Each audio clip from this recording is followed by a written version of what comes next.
Add हो गए सारे वापस? Yes sir.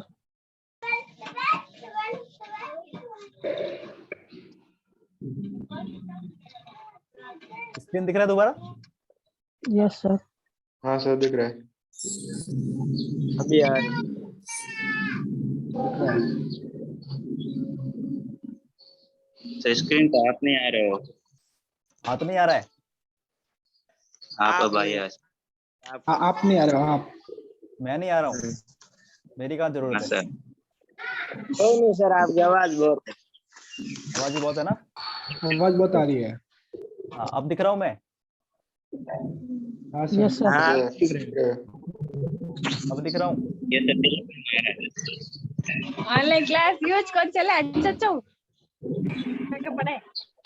चलो हम लोग पढ़ रहे थे डिस्चार्ज के टाइप के बारे में। क्या पढ़ रहे थे? डिस्चार्ज के टाइप के बारे में।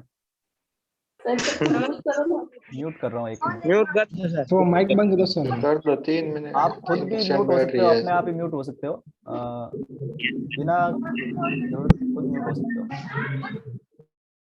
ठीक है, तो हम लोग पढ़ रहे थे डिस्चार्ज के टाइप के बारे में। हमने पहले पढ़ लिया, डिस्चार्ज के बारे में पढ़ा। अब हम लोग इसके टाइप्स के बारे में पढ़ते हैं कि कौन कौन से वो टाइप्स है, जिन जिन तरीकों से हम लोग पेशेंट को क्या कर सकते हैं, डिस्चार्ज कर सकते हैं। तो फर्स्ट तरीका हम लोगों ने लिखा क्योर्ड एंड डिस्चार्ज। मतलब क्या हो गया कि जब भी पेशेंट ठीक हो गया, हॉस्पिटल के अंदर गया, पहले एडमिशन लिया, उसने एडमिट हो गया, और जैसे ही उसका एडमिशन प्रोसेस खत्म हुआ, वो ठीक हो गया। क्या हो गया? ठीक हो गया। उसकी बीमारी जैसे ही ठीक हुई, हमने डॉक्टर ने बोल दिया कि अब हम इसको क्या कर रहे हैं, डिस्चार्ज कर रहे हैं। ठीक है ना? तो when the treatment of client is complete from hospital, क्या हो गया? जब उसका ट्रीटमेंट ऑफ क्लाइंट, जो क्लाइंट का ट्रीटमेंट था, वो कंप्लीटेड हो गया। कंप्लीटेड का मतलब अब उसको और ट्रीटमेंट की रिक्वायरमेंट नहीं है, छुट्टी दे सकते हैं हम लोग। तो हमने क्या कर दिया, उसको हॉस्पिटल से क्या कर दिया, डिस्चार्ज कर दिया। उसको बोला क्योर्ड एंड डिस्चार्ज। ठीक है? He is discharge, he gets discharge after doctors order. और वो डिस्चार्ज कब हो सकता है? डॉक्टर के ऑर्डर के बाद। जैसे ही डॉक्टर ने ऑर्डर किया, डॉक्टर ने ऑर्डर करते ही बोल दिया डॉक्टर ने कि इसको छुट्टी दे दो, तो हम लोग उसको छुट्टी दे सकते हैं इजीली। उसको ट्रीटमेंट खत्म हो चुका है, अब हमको कर भेज सकते हैं उसको। ठीक है? आगे हमने लिखा लामा। ये वर्ड आपको याद रखना है, लामा क्या होता है, इसकी फुल फॉर्म भी याद रखना है। कभी कंपटीशन एग्जाम में भी पूछा जाता है, लामा की फुल फॉर्म पूछी जाती है। इसका मतलब होता है लीव अगेंस्ट मेडिकल एडवाइस। जैसा कभी कभार होता है ना, कोई पेशेंट हॉस्पिटल में आया, 2 दिन ट्रीटमेंट लिया उसने, दूसरे दिन उसने बोल दिया मुझे यहाँ से ट्रीटमेंट नहीं करवाना है, आप लोग मेरा ट्रीटमेंट सही तरीके से नहीं कर रहे हो। उस वाली कंडीशन में क्या बोल दिया उन्होंने कि मुझे यहाँ से जाना है, मुझे आगे ट्रीटमेंट कंटिन्यू नहीं करना है। उस वाली कंडीशन को हमने बोला leave against medical advice. Medical advice तो ये थी कि आपको यहाँ पे रुकना है, ट्रीटमेंट लेना है, लेकिन उसने क्या कर दिया, लीव कर दिया, हॉस्पिटल को छोड़ दिया, अगेंस्ट, खिलाफ जाके, किसके? मेडिकल एडवाइस के खिलाफ जाके। डॉक्टर ने एडवाइस दिया था कि आपको यहाँ पे रुकना है, ट्रीटमेंट लेना है, लेकिन उसने क्या कर दिया, हॉस्पिटल को छोड़ दिया, किसके खिलाफ जाके? मेडिकल एडवाइस के खिलाफ जाके। तो हमने लिखा लीव अगेंस्ट मेडिकल एडवाइस। जो मेडिकल एडवाइस के अगेंस्ट जाके हॉस्पिटल को छोड़े, उसको हम लोग बोलेंगे LAMA, leave against medical advice. इसमें लिखा हम लोगों ने कि when the client does not want to continue his treatment. जब क्लाइंट क्या नहीं चाहता हो कि उसका ट्रीटमेंट वहां पे कंटिन्यू रहे, डज नॉट वांट, वो नहीं चाहता है कि उसका ट्रीटमेंट वहां पे कंटिन्यू रहे, and want to leave against doctors medical advice. वो क्या करना चाहता है? लीव करना चाहता है, हॉस्पिटल को छोड़ना चाहता है, किसके अगेंस्ट जाके? अगेंस्ट जाके डॉक्टर्स के ऑर्डर के, डॉक्टर्स के मेडिकल एडवाइस के अगेंस्ट जाके वो हॉस्पिटल को छोड़ना चाहता है। उस कंडीशन को हमने बोला LAMA. Patient is going with LAMA. ठीक है ना? लामा का मतलब हुआ leave against medical advice. Here the risk and complications are explained very well to client and his family members। और हम लोग यहाँ पे क्या कर सकते हैं, जो भी रिस्क फैक्टर्स है या जो भी कॉम्प्लिकेशंस उसके साथ हो सकते हैं, वो हम लोग बहुत इजीली तरीके से क्लाइंट को और उसकी फैमिली मेंबर्स को हम लोग समझा सकते हैं कि अगर आपने ये हॉस्पिटल छोड़ा, आप छोड़ना चाहते हो, हमारे डॉक्टर की एडवाइस के खिलाफ जाके छोड़ना चाहते हो, लेकिन इसके कॉम्प्लिकेशंस, इसके रिस्क फैक्टर्स बहुत बड़े हो सकते हैं, वो हम लोग आपको इजीली समझा सकते हैं। ठीक है ना? तो here the risk and complications are explained very well to client and his members. ठीक है ना? तो ये हो गया LAMA, leave against medical advice. 2 type हो गए, एक हो गया क्योर्ड एंड डिस्चार्ज, दूसरा हो गया LAMA, leave against medical advice. तीसरा हो गया एब्सकेंडेड। एब्सकेंडेड का मतलब होता है when the client leave hospital without any information. ये होता है भागने वाला, है ना? जो हॉस्पिटल से क्या हो जाए, भाग जाए। जब हॉस्पिटल के अंदर किसी पेशेंट का ट्रीटमेंट चल रहा है, उस ट्रीटमेंट के चलते चलते अगर स्टाफ ने 5 मिनट के लिए क्या कर दिया, नींद की झपकी ले ली, उस वाली कंडीशन तक पेशेंट खिड़की को तोड़ के भाग गया, उस वाली कंडीशन को बोला हम लोगों ने एब्सकेंडेड। ठीक है ना। When the client leave hospital without any information, किसी को बताया भी नहीं उसने कि वो हॉस्पिटल को छोड़ के जा रहा है। ठीक है ना, उसने क्या कर दिया, हॉस्पिटल को छोड़ दिया ड्यूरिंग द ट्रीटमेंट प्रोसेस, जब उसका ट्रीटमेंट चल रहा था उस टाइम, और client leave the hospital without clearing his due. या फिर क्या हो सकता है, जैसे ही उसने ट्रीटमेंट तो वहां पे पूरा, या तो हो सकता है कि वो ट्रीटमेंट आधा अधूरा छोड़ के खिड़की तोड़ के भाग गया, या फिर कंडीशन हो सकती है कि उसने ट्रीटमेंट तो पूरा करवा लिया लेकिन उसका जो ड्यू था, ड्यू का मतलब फीस उसने पूरी नहीं दी। क्या नहीं किया, फीस पूरी नहीं दी उसने, विदाउट क्लियरिंग हिज ड्यूज, जो ड्यूज थे, जो उसकी बकाया राशि थी, उसको क्लियर नहीं किया, और बिना क्लियर किए, विदाउट क्लियर किए वो हॉस्पिटल को छोड़ के चला गया, उस वाली कंडीशन को हमने बोला एब्सकेंडेड। ठीक है ना, याद रहेगा। एब्सकेंडेड का मतलब होता है हॉस्पिटल को छोड़ के भाग जाना। कौन सी कंडीशन के अंदर, या तो ट्रीटमेंट को बीच में छोड़ के भाग गया, या फिर अपनी फीस को पूरा देके नहीं गया, और वो भी बिना किसी को बताए, बिना किसी को इन्फॉर्म किए। लामा वाली कंडीशन में वो क्या कर रहा था, डॉक्टर को इन्फॉर्म कर रहा था कि मुझे आपसे ट्रीटमेंट नहीं लेना। ठीक है ना, वो हॉस्पिटल को छोड़ रहा था उसमें भी, लेकिन उसमें वो ये बोल रहा था कि मुझे आपसे ट्रीटमेंट नहीं लेना। लेकिन इस वाली कंडीशन में वो क्या कर रहा है, ट्रीटमेंट तो ले रहा था और ट्रीटमेंट लेते लेते बीच में किसी को बिना इन्फॉर्म किए छोड़ के भाग गया। ठीक है ना, उस वाली कंडीशन को बोला एब्सकेंडेड। तीसरा है, फोर्थ नंबर है DOR। DOR का फुल फॉर्म है डिस्चार्ज ऑन रिक्वेस्ट।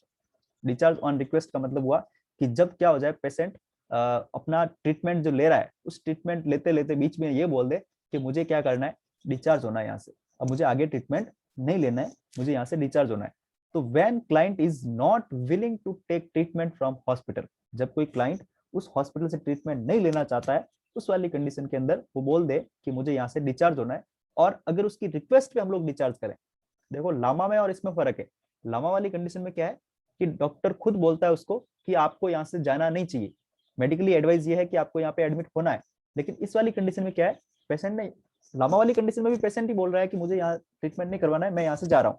उस वाली कंडीशन में तो वो मेडिकल एडवाइस के अगेंस्ट जाके छोड़ रहा है हॉस्पिटल। लेकिन यहाँ पे क्या कर रहा है, वो रिक्वेस्ट कर रहा है कि अगर मुझे यहाँ से छुट्टी मिल सकता है तो आप प्लीज मुझे क्या कर दो, छुट्टी दे दो, क्योंकि मैं यहाँ पे ट्रीटमेंट नहीं करवाना चाहता। ठीक है ना, तो उसको हम लोग रिक्वेस्ट के ऊपर अगर डिस्चार्ज करें, उसकी रिक्वेस्ट के ऊपर कि ये चाहता है कि मुझे यहाँ से ट्रीटमेंट नहीं करवाना है, और ये फिजिकली या फिर बोले तो अपना डिजीज का ट्रीटमेंट कहीं और जाके करवा सकता है, हम लोग उसके लिए थोड़ा टाइम ले सकते हैं। उस वाली कंडीशन के अंदर हम लोग डिस्चार्ज कर रहे हैं रिक्वेस्ट के ऊपर, उस वाली कंडीशन को बोला डिस्चार्ज ऑन रिक्वेस्ट। ठीक है, तो लामा में और इसमें फर्क है। लामा में क्या था कि वो डॉक्टर ने बोला कि आपको छोड़ना नहीं है हॉस्पिटल, फिर भी वो बोल रहा है कि नहीं मैं तो यहाँ से भाग के जाऊंगा ही जाऊंगा, मुझे यहाँ से छुट्टी दे दो बस। ठीक है, उस वाली कंडीशन को बोला लामा। लेकिन यहाँ पे क्या हो रहा है, सिर्फ वो रिक्वेस्ट कर रहा है कि अगर आप छुट्टी दे सकते हो तो मुझे यहाँ से छुट्टी दे दो, मैं कहीं और जाके ट्रीटमेंट करवाऊंगा। ठीक है, तो उसको बोला डिस्चार्ज ऑन रिक्वेस्ट। आगे इसमें लिखा on his personal request doctor give discharge order while describing his condition. तो जैसे ही डॉक्टर उसको डिस्चार्ज करेगा, उसकी जो कंडीशन है उस कंडीशन को पूरा डिस्क्राइब करेगा, पूरा लिखेगा कि इसकी ये कंडीशंस है और इसने रिक्वेस्ट किया है कि मुझे यहाँ पे ट्रीटमेंट नहीं करवाना है, इसलिए मैं कहीं दूसरी जगह जाके ट्रीटमेंट करवाऊंगा, मुझे यहाँ से छुट्टी दे दो। उस वाली कंडीशन में जो डिस्चार्ज किया उसको बोला डिस्चार्ज ऑन रिक्वेस्ट, DOR। ठीक है, आगे हमने लिखा ट्रांसफर्ड टू अदर हॉस्पिटल। तो ये मोस्टली आपने देखा ही होगा, जब किसी हॉस्पिटल के अंदर ट्रीटमेंट उसका चल रहा है पेशेंट का, और वहां पे फैसिलिटीज कम है या उसका ट्रीटमेंट है वहां से किसी और हॉस्पिटल में करवाना है, तो उसके लिए हम लोग क्या करते हैं, ट्रांसफर ऑर्डर लिखते हैं कि आपको यहाँ से ट्रांसफर करके रेफर किया जाता है यहाँ से किसी दूसरे हॉस्पिटल में, यहाँ से बड़े हॉस्पिटल में रेफर करते हैं। जो रेफर करने वाला फंक्शन है उसको बोला हम लोगों ने ट्रांसफर टू अदर हॉस्पिटल वाला डिस्चार्ज। एक ऐसा डिस्चार्ज प्रोसेस जिसके अंदर हमने यहाँ से डिस्चार्ज किया है लेकिन कहीं और जगह इसका एडमिशन होना चाहिए। ठीक है ना, तो उस वाली कंडीशन के लिए हमने क्या कर दिया, उसको ट्रांसफर कर दिया। हमने लिखा here the patient is referred to other hospital, मतलब क्या कर दिया, इस हॉस्पिटल से दूसरे हॉस्पिटल के अंदर उसको क्या कर दिया, रेफर कर दिया। Where his medical treatment can be continued, जो उसका ट्रीटमेंट है वो आगे के हॉस्पिटल में उसका क्या रहेगा, कंटिन्यू रहेगा। ठीक है, because of better specialised services. इसका रीजन क्या है, डिस्चार्ज करने का रीजन ये था कि यहाँ पे फैसिलिटी कम थी, यहाँ पे फैसिलिटी कम थी, इसका पूरा प्रॉपर ट्रीटमेंट यहाँ पे नहीं हो रहा था, इसलिए हमने क्या कर दिया, उसको बड़े हॉस्पिटल में भेज दिया ताकि वहां पे क्या हो सके, बेटर ट्रीटमेंट उसको मिल सके, बढ़िया ट्रीटमेंट उसको मिल सके, स्पेशल ट्रीटमेंट उसको मिल सके। जैसे होता है ना, अगर कोई डॉक्टर ऐसा होता है जो सिंपल फिजिशियन होता है, तो फिजिशियन के पास कार्डियक का इतना नॉलेज नहीं है या फिर रिनल का इतना नॉलेज नहीं है, तो वो क्या करता है, उसके पास जो पेशेंट है उसको जो ट्रीटमेंट उसका चल रहा है उस ट्रीटमेंट को उसने क्या कर दिया, कार्डियक हॉस्पिटल के अंदर भेज दिया या रीनल हॉस्पिटल के अंदर भेज दिया, है ना, स्पेशल ट्रीटमेंट के लिए उसने भेज दिया, स्पेशल ट्रीटमेंट के लिए उसने क्या कर दिया, रेफर कर दिया। तो उस वाली कंडीशन को हमने बोल दिया transfer to other hospital type का डिस्चार्ज। ठीक है, एग्जाम्पल में हमने लिखा है कि client admitted with cancer is referred to cancer hospital, कि अगर किसी पेशेंट को क्या था, कैंसर था और वो सिंपल हॉस्पिटल में एडमिट था तो उसको क्या कर दिया, रेफर कर दिया कौन से हॉस्पिटल में, कैंसर हॉस्पिटल में। तो उसको बोला हम लोगों ने ट्रांसफर्ड टू अदर हॉस्पिटल। ये एक डिस्चार्ज का टाइप है। ठीक है ना, तो ये 5 टाइप हो गए। नेक्स्ट है 6 नंबर का टाइप, हमने सीधा एक ही लाइन में लिखा है कि relieved from hospital that is treatment is over. क्या हो जाए, ट्रीटमेंट जब किसी का खत्म हो जाए। जो फर्स्ट टाइप का हमने पहले पढ़ा था ना, क्योर्ड एंड डिस्चार्ज वाला, तो जो क्योर्ड एंड डिस्चार्ज वाला जो टाइप है वही एक ऐसा एक टाइप है कि रिलीव कर रहे हैं हम लोग हॉस्पिटल से कि जब उसका क्या हो जाए, ट्रीटमेंट खत्म हो जाए, ट्रीटमेंट पूरा हो जाए। ठीक है, और लास्ट में हम लोग एक और डिस्चार्ज का टाइप पढ़ते हैं जिसके अंदर भी हमें डिस्चार्ज मतलब करना ही पड़ता है। वो वाली कंडीशन होती है डेथ। कौन सी कंडीशन होती है, डेथ। मतलब बाकी वाले टाइप्स के अंदर तो क्या है, पेशेंट जिंदा है, इस वाली कंडीशन में पेशेंट क्या हो गया, डेथ हो गया पेशेंट का, तब भी हमें क्या करना पड़ेगा, उसको छुट्टी देना पड़ेगा। बिना छुट्टी दिए वो हॉस्पिटल को डेथ होने के बाद में भी नहीं छोड़ सकता। ठीक है ना, मतलब पेशेंट अगर डेथ भी हो गया उसके बाद भी अगर डिस्चार्ज प्रोसेस खत्म नहीं हुआ है तो वो हॉस्पिटल को नहीं छोड़ सकता। कभी कभार होता है ना, आपने देखा होगा घंटा भर 2 घंटा भी लग जाते हैं, क्यों, क्योंकि उसका डिस्चार्ज प्रोसेस खत्म नहीं हो चुका होता है, पूरी फाइलिंग पूरा डॉक्यूमेंटेशन खत्म नहीं हो चुका होता है। उस वाली कंडीशन में जब तक डॉक्यूमेंटेशन खत्म नहीं होता है तब तक हम लोगों को डिस्चार्ज हम लोग नहीं कर सकते, उसको डेथ बॉडी को भी नहीं भेज सकते। हमने इसमें लिखा when the client is critically health problem is admitted or not recovered dead in the hospital। जब हॉस्पिटल के अंदर डेड हो जाए, उसकी कंडीशंस ठीक नहीं हो रही है और वो मर गया हो, उस वाली कंडीशन में जब हम लोग उसको छुट्टी देंगे उस वाली कंडीशन को हमने बोल दिया डेथ होने पे डिस्चार्ज जो करेंगे वो वाला डेथ का एक टाइप, डिस्चार्ज का एक टाइप। ठीक है ना, तो ये 7 टाइप के डिस्चार्ज हो गए। कौन कौन से हो गए, फर्स्ट हो गया क्योर्ड एंड डिस्चार्ज, उसकी बीमारी ठीक हो गया, उसका ट्रीटमेंट खत्म हो गया और उसको डिस्चार्ज कर दिया। दूसरा हो गया LAMA, leave against medical advice, मतलब क्या हो गया, उस कंडीशन के अंदर वो डॉक्टर से ट्रीटमेंट लेना ही नहीं चाहता है, डॉक्टर ने उसको बोला कि आपको यहाँ पे एडमिट रहना चाहिए, फिर भी उसने मना कर दिया और डॉक्टर के एडवाइस के अगेंस्ट जाके उसने हॉस्पिटल को छोड़ दिया, उसको बोला leave against medical advice. Third one हो गया एब्सकंडेड, जिसके अंदर पेशेंट क्या हो गया, बिना किसी को इन्फॉर्म किए हॉस्पिटल से भाग गया, बिना किसी को इन्फॉर्म किए हॉस्पिटल से क्या हो गया, भाग गया, हॉस्पिटल को छोड़ के चला गया, उस वाली कंडीशन को बोला एब्सकंडेड। और उसका या तो उसका ट्रीटमेंट खत्म नहीं हुआ हो, ट्रीटमेंट चल रहा हो, या फिर उसने क्या कर दिया, हॉस्पिटल का ड्यूज क्लियर नहीं किया और बिना ड्यूज को क्लियर कर दिए हॉस्पिटल को छोड़ के भाग गया। फोर्थ टाइप था डिस्चार्ज ऑन रिक्वेस्ट, जब उसने रिक्वेस्ट किया कि मुझे यहाँ से क्या कर दो, छुट्टी दे दो, और डॉक्टर ने क्या कर दिया, उसकी पूरी कंडीशंस को डिस्क्राइब कर दिया, लिख दिया डॉक्यूमेंट्स के अंदर, रिकॉर्ड के अंदर लिखा और उसको क्या कर दिया, डिस्चार्ज कर दिया, उसको बोला डिस्चार्ज ऑन रिक्वेस्ट, पेशेंट की रिक्वेस्ट पे हमने क्या कर दिया, उसको डिस्चार्ज कर दिया। फिर हो गया 5th number transfer to other hospital, जब उसको रेफरल करना पड़े, रेफर करना पड़े छोटे हॉस्पिटल से बड़े हॉस्पिटल के अंदर, कुछ ऐसी डिजीज स्पेशल ट्रीटमेंट के लिए या बेटर ट्रीटमेंट के लिए उसको रेफर करना पड़े, उस वाली कंडीशन को बोल दिया हमने ट्रांसफर टू अदर हॉस्पिटल्स। फिर हमने पढ़ा relieve from hospital that is treatment is over, या फिर हम लोग क्या कर रहे हैं, उसको रिलीव कर रहे हैं हॉस्पिटल से जब ट्रीटमेंट खत्म हो चुका हो। ठीक है ना, तो ट्रीटमेंट जैसे ही खत्म होगा उसको हम लोगों ने रिलीव कर दिया। फिर हो गया डेथ, डेथ वाली कंडीशन के अंदर भी हमें क्या करना पड़ेगा, उसको डिस्चार्ज करना पड़ेगा, और उस वाली कंडीशन के अंदर हमने डिस्चार्ज किया तो उसको बोला डेथ टाइप का डिस्चार्ज। ठीक है, ये 7 टाइप के डिस्चार्ज के हमने टाइप्स पढ़ लिए पूरे पूरे। आगे समझ में सबको?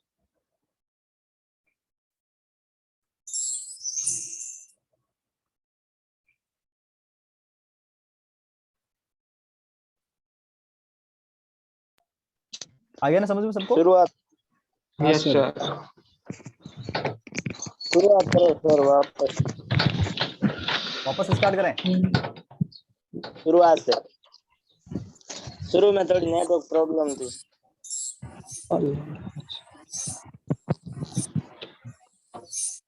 ये नहीं जैसे हाँ ये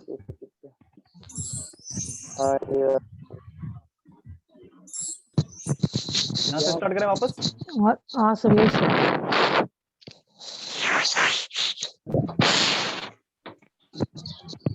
थोड़ा सा वापस बता देता हूँ मैं, सुन लेना एक बार कि हम लोग क्या कर रहे हैं, डिस्चार्ज की प्लानिंग कर रहे हैं, डिस्चार्ज की प्रिपरेशन कर रहे हैं।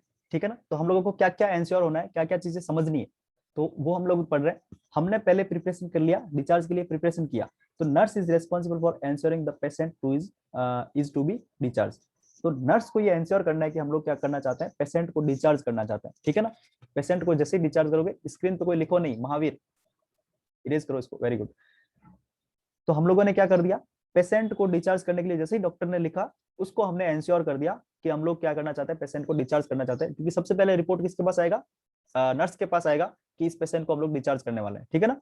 आगे हमने लिखा कि discharge from the hospital should never come unexpectedly to patient और to any of those attending them. मतलब ऐसा नहीं होना चाहिए कि जो डिस्चार्ज का काम है वो किसी के एक्सेप्टेशन भी नहीं किया हो, किसी ने एक्सपेक्ट भी नहीं किया और हमने क्या कर दिया, उसको डिस्चार्ज कर दिया। जैसे होता है ना, रात को 12 बजे हमने बोल दिया पेशेंट को कि आपको हमने यहाँ से डिस्चार्ज कर दिया, घर चले जाओ। ऐसा नहीं करना है। क्यों? क्योंकि हमें क्या करना पड़ेगा, डिस्चार्ज के लिए प्रॉपर टाइम देना पड़ेगा। जैसे हमने आगे की लाइन में लिखा है, should be informed sufficiently early of the day. क्योंकि अगर हमने सुबह अगर उसको बताया कि हम लोग आपको शाम तक छुट्टी देने वाले हैं, तो वो क्या कर सकता है, घर जाने का तरीका ढूंढ सकता है ना। किसके साथ जाना है तो वो घर वालों में से किसी को बुला भी सकता है ना। या फिर वो क्या कर सकता है, अपना जो भी वहां पे सामान से वो इकट्ठा कर सकता है, या फिर उसको मेडिसिन कौन कौन सी लेनी है वो समझ सकता है ढंग से वापस। अगर हमने सिर्फ उसको 10 मिनट का टाइम दिया तो 10 मिनट में वो क्या करेगा। इसलिए हमें क्या करना पड़ेगा, उसको अनएक्सपेक्टेडली कभी भी डिस्चार्ज नहीं करना है, ठीक है ना। हमें उसको पूरा समझाना है प्रोसीजर कि हम आपको डिस्चार्ज करने वाला है, क्या क्या आपका डॉक्यूमेंट्स आपको साथ में लेके जाना है, क्या क्या आपको मेडिसिन लेनी है, कौन कौन सी मेडिसिन कब लेनी है, कब आपको वापस चेक करवाना है, ये सारा कुछ प्लान पूरा समझा के फिर ही उसको डिस्चार्ज करना है, ठीक है ना। और ये जो डिस्चार्ज का प्रोसेस है, ये डिस्चार्ज का प्रोसेस कब स्टार्ट हो जाता है, discharge should be planned from the time of his admission. जब उसका एडमिशन होता है उसी टाइम उसका डिस्चार्ज का प्लानिंग स्टार्ट हो चुका होता है, ठीक है ना। जैसे एडमिशन करते हैं, डिस्चार्ज का प्लानिंग भी साथ में लेके चलते हैं हम लोग। आगे हमने लिखा फिजिकल कंसिडरेशन।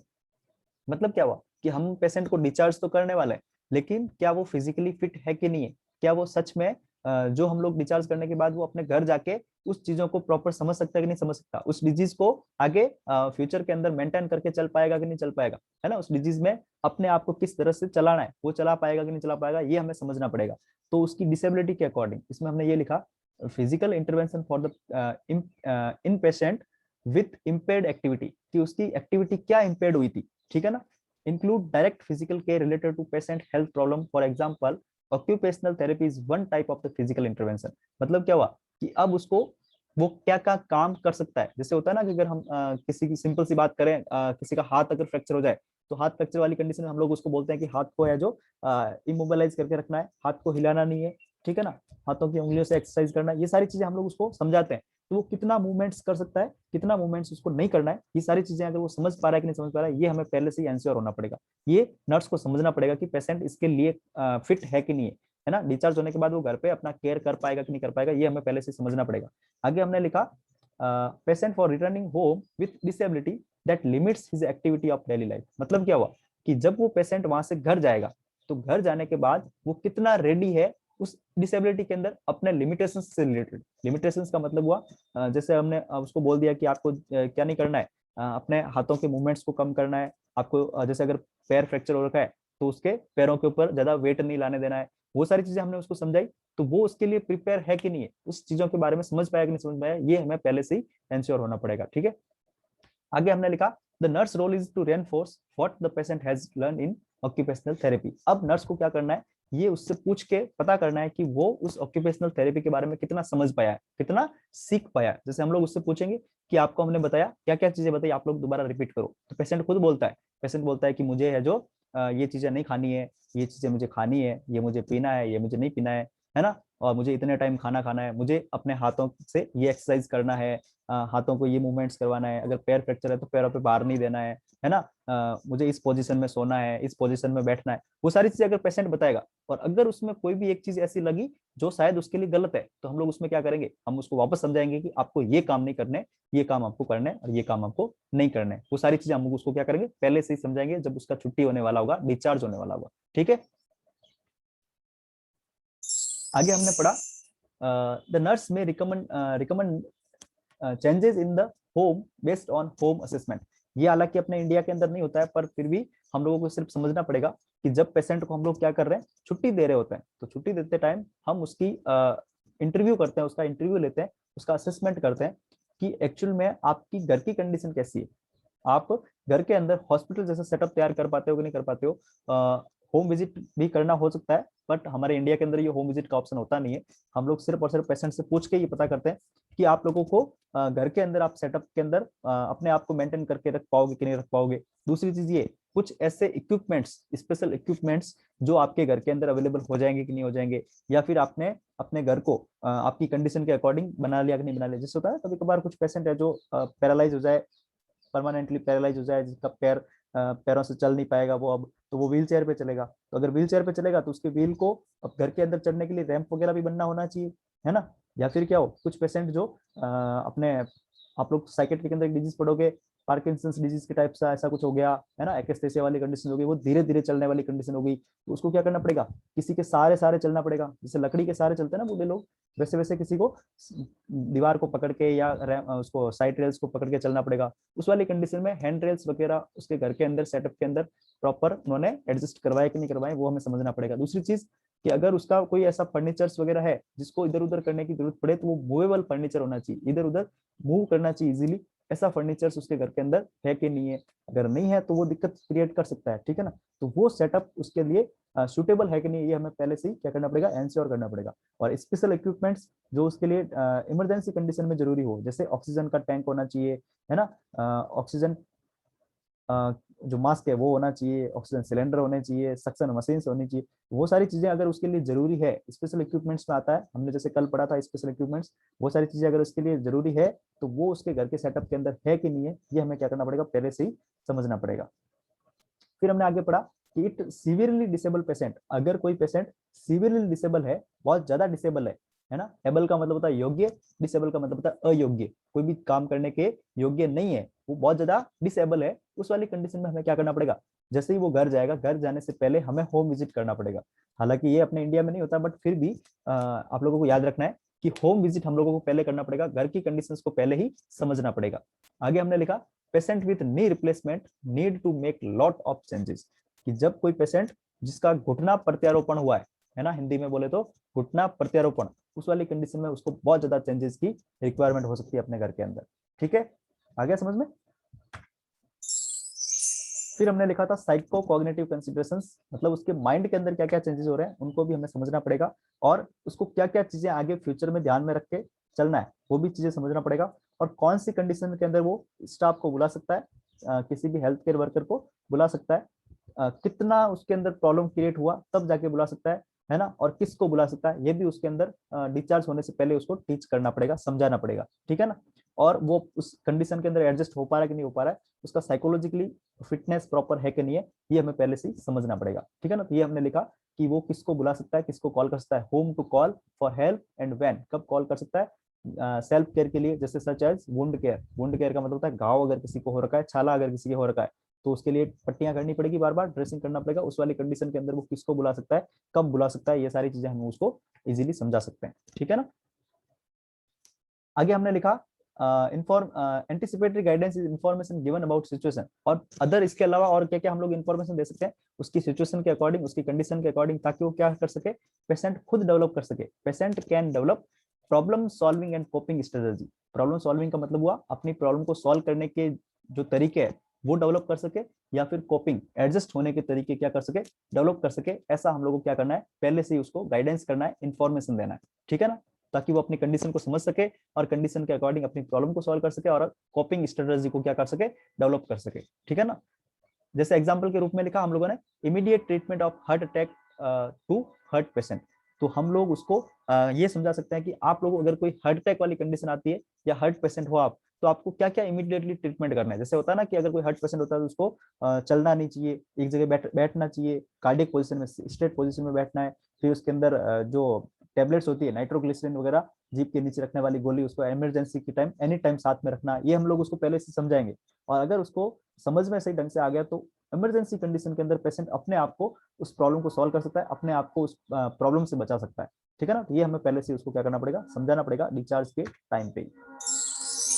फिर हम लोगों ने पेशेंट को समझा दिया, अब फैमिली वालों को भी समझाना जरूरी है, सोसाइटी वालों को समझाना जरूरी है, जो भी उसके साथ अटेंडर आए हुए उनको समझाना जरूरी है, ताकि वो क्या कर सके, उस पेशेंट की हेल्प कर सके। या फिर क्या होता है कभी कभार उस पेशेंट को फियर लगता है, डर लगता है हॉस्पिटल को छोड़ना, क्यों, क्योंकि हो सकता है कि वो पेशेंट क्या रह रहा हो, घर के अंदर अकेला रह रहा हो। अगर घर के अंदर अकेला रह रहा है तो उसके अंदर फियर डेवलप हो जाएगा जब उसको डिस्चार्ज करेंगे, क्यों, क्योंकि वो ये सोच रहा है कि अभी तक शायद मैं प्रॉपर ठीक नहीं हुआ हूँ, पूरा ठीक नहीं हुआ हूँ, मुझे मेडिकल केयर अभी भी लेना है।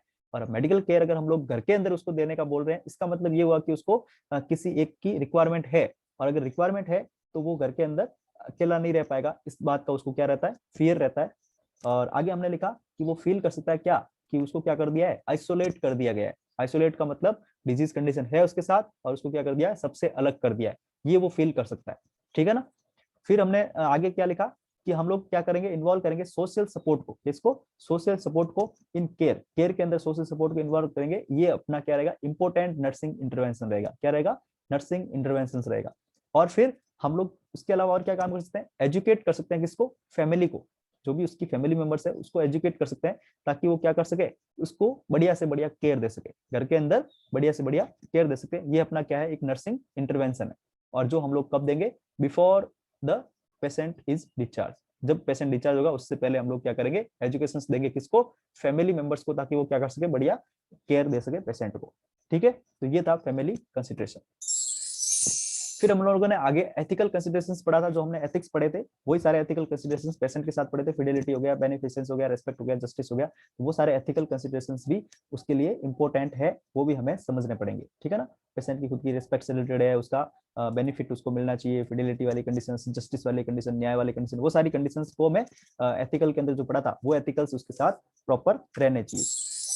फिर हम लोगों ने पढ़ा होम केयर। तो होम केयर का सिंपल सा मतलब हुआ कि जब हम लोग उसको डिस्चार्ज कर रहे हैं, डिस्चार्ज करने के बाद उसको घर के अंदर भी क्या करना पड़ेगा, केयर देना पड़ेगा। और होम केयर का मतलब क्या हुआ कि हम लोग क्या कर रहे हैं, सारी सर्विसेज को, जो भी प्रोडक्ट्स है जो उसके लिए इंपॉर्टेंट है, जो भी फैसिलिटी उसके लिए इंपॉर्टेंट है, जो सर्विसेज उसके लिए इंपॉर्टेंट है, वो सारी सर्विसेज, सारे प्रोडक्ट्स को हम लोग उसको घर के अंदर प्रोवाइड करवा रहे हैं, ताकि क्या हो सके, मेंटेन और रिस्टोर रह सके, क्या, प्रमोट फिजिकल, है ना, फिजिकल जो उसकी कंडीशन है उसको प्रमोट कर सके, मेंटल जो कंडीशन है उसको प्रमोट कर सके, हेल्थ एजुकेशन जो है, इमोशन हेल्थ है, उसको भी हम लोग क्या कर सके, प्रमोट कर सके और प्रोवाइड कर सके, क्या, पेशेंट को उसके घर पे सारी फैसिलिटीज, उसको बोला हम लोगों ने होम केयर। ठीक है ना। तो होम केयर का मतलब क्या हुआ, घर के अंदर सारी चीजें, सर्विसेज सारी, फैसिलिटीज सारी, प्रोडक्ट सारे जो उसके लिए इंपॉर्टेंट है वो सारे दे सके, ताकि वो अपने हेल्थ को मेंटेन करके रख सकता है, रिस्टोर करके रख सकता है, उसकी फिजिकल स्टेटस को प्रमोट करके रख सकता है, मेंटल स्टेटस को प्रमोट करके रख सकता है, इमोशनली स्ट्रांग बन सकता है। ठीक है ना, उसको बोला हम लोगों ने होम केयर। ठीक है, इसके बाद का हमने अच्छे से पढ़ लिया था।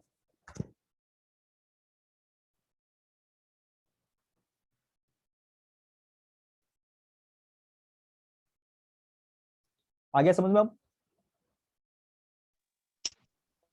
Yes sir. Very Yes, good, sir. Very good. कोई डाउट किसी को? No sir. No, sir. तो कल वाले नोट्स आप सबने कॉपी कर लिए होंगे अपने नोटबुक में, आई थिंक। हाँ, यस sir. हाँ सर। सर। Very good. तो आज के भी नोट्स है, ये 2 पेज में हुआ होगा, आई थिंक इतना ही हुआ है, 2-3 पेज ही। तो ये भी नोट्स मैं आप लोगों को जल्दी प्रोवाइड करवा दूंगा। ठीक है ना, तो ये भी आप लोग अपनी नोटबुक के अंदर अटैच कर लेना। Yes, sir. Yes, sir. कुछ लोग अभी भी क्लास को ज्वाइन नहीं कर रहे हैं, तो उनके लिए दोबारा से ये चीजें नहीं पढ़ाई जाएगी, क्योंकि जो अभी पढ़ा रहे हैं, इतना मेहनत करके पढ़ा रहे हैं, ये बार बार पढ़ाना नहीं होगा। तो अटेंडेंस नहीं होगी क्या? अटेंडेंस, हाँ सर। अटेंडेंस मंडे से लेंगे। ठीक। Okay, sir. सर नाम लिखते तो भी अटेंडेंस हो जाती है सर, नाम तो लिखते नहीं। हाँ, एक ये Vivo 1716 कौन है, ये अपना नाम लिखो। Redmi Note 9 नाम लिखो। Realme नाम लिखो अपना। Oppo नाम लिखो अपना। ये मोबाइल के जो नाम लिखे हुए ये अपना नाम लिखो, है ना। ये Galaxy A01 जिसके मोबाइल जिस टाइप के मोबाइल है ना, ये अपने नाम लिखा करो। B2052 ये भी अपना नाम लिखो। Galaxy A31, हाँ, मैं B20. आपके पास कौन से मोबाइल है ये दिखाने की जरूरत नहीं है, अपना नाम लिखा करो, ताकि पता चले कि यहाँ कौन कौन से स्टूडेंट क्लास के अंदर आए हैं। ठीक है ना। Yes sir. Yes, कैसे? sir. क्या हो गया मोहित? कुछ नहीं सर। सर कल संडे को क्लास होगी क्या? बिल्कुल होगी, घर बैठे पढ़ना है, क्या दिक्कत है? अरे नहीं लेना क्लास? टाइमिंग क्या रहेगा? यही टाइम है सर. टाइमिंग वही 9 बजे का। टाइम चेंज है. 9 बजे का। हाँ हाँ सर, सर, ये टाइमिंग सही। सही है सर, सही। सही है सर. सर जल्दी कर दो, 8:30 कर दो कल का। 8:30 कर दें? हाँ सर, कल थोड़ा जल्दी कर हाँ दो, सर. कल हाँ सर. थोड़ा सर। 8:30 कर दो सर कल। 8:30 कर देंगे? 8 का कर दो सर। 8 का करें? 8 का ही कर कर दो सर। कल थोड़ा काम है 8:30 कर सर दो जल्दी सर। का। देखो सबको प्रॉब्लम नहीं होना चाहिए। अगर सर काम 8 का सही है कर दो सर। सर। 8 का सही है। सबको पूछ लो। रजा खान अपने मोबाइल का नाम चेंज करना, ठीक है? पक्का सर का नाम डालना, ये जो V2052 आ रहा है लिखा हुआ, इसको चेंज करके खुद का नाम डालना।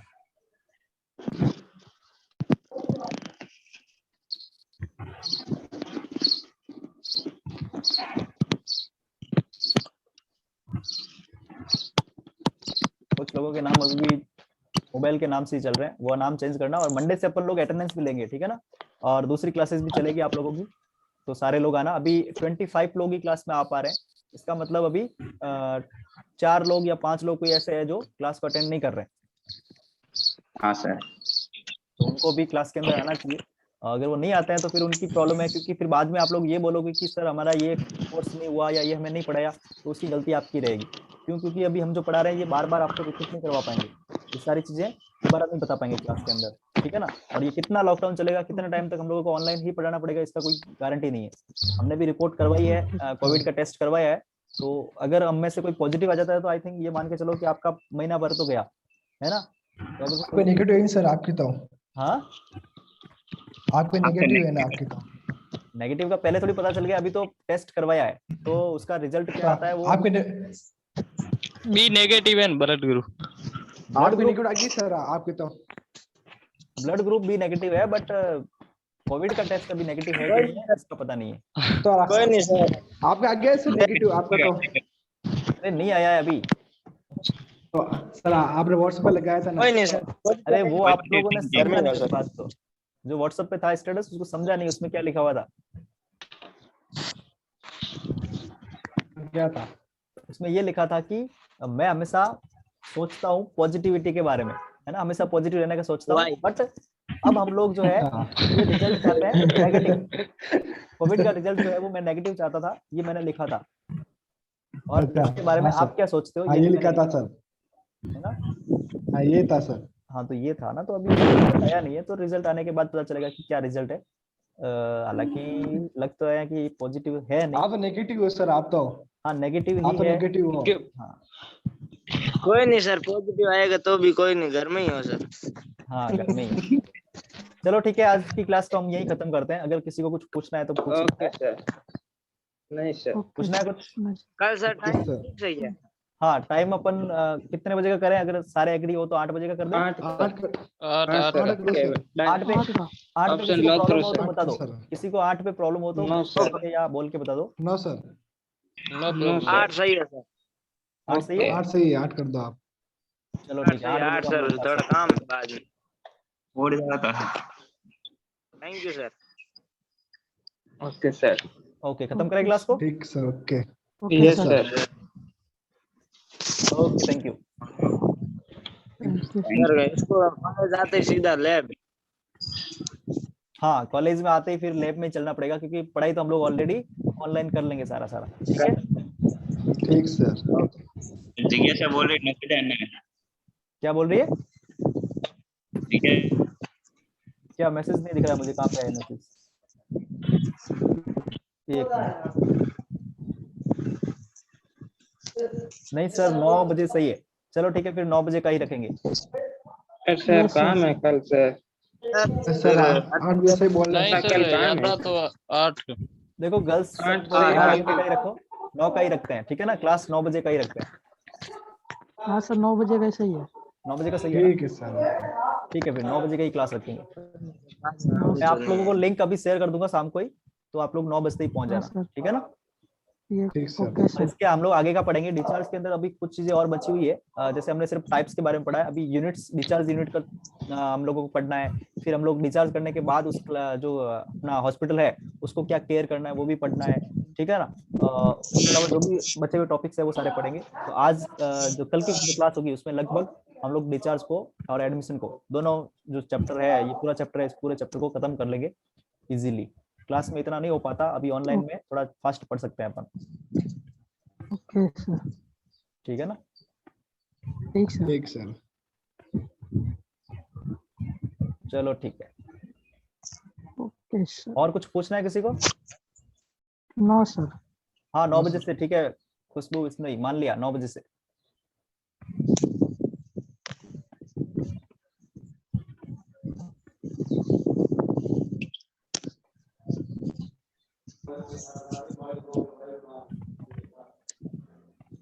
चलो फिर क्लास को खत्म करते हैं यहीं पे, और कल सुबह 9 ओके बजे सर। दोबारा से पहुंच जाना क्लास के अंदर, हम लोग इसके आगे का पढ़ेंगे, ओके ठीक है? Sir. Okay sir. Okay sir.